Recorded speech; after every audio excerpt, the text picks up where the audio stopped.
Ava, tell us a little bit about who Salame is and what these potential charges could look like.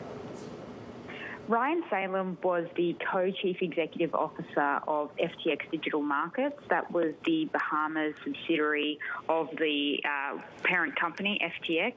He started working at Alameda in about 2019 and rose through the ranks and became one of the top executives at the crypto company there. He was working and living in the Bahamas at the time that FTX collapsed.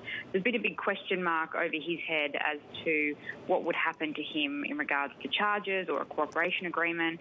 We've since learned that he's been involved in discussions with federal prosecutors in Manhattan to possibly plead guilty to criminal charges over the collapse of FTX. Why did it take so long to get to this point, Ava?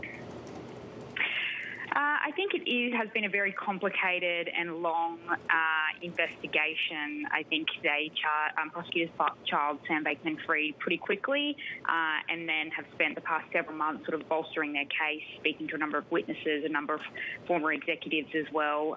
They've already got cooperation agreements with 3 former executives. But Ryan Salame had a bit of an insight into the political donation side of FTX. So I think it took them a long time to get information about what he was involved in, cross-check that with other people as well. Tell us a little bit more about that, because I think it's well known that FTX did make a lot of political donations, but how big was that machine and what role exactly did Salame play in that? According to prosecutors, it was huge.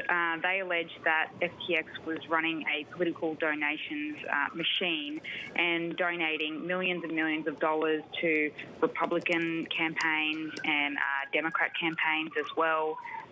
It's one of the key allegations as part of this case is that Sam Bankman-Fried enlisted other executives as straw donors to make contributions to these parties, so it didn't look like they were favouring one over the other. And the end goal, allegedly, was to influence crypto regulation in Washington, D.C. Ryan was a big Republican Party donor.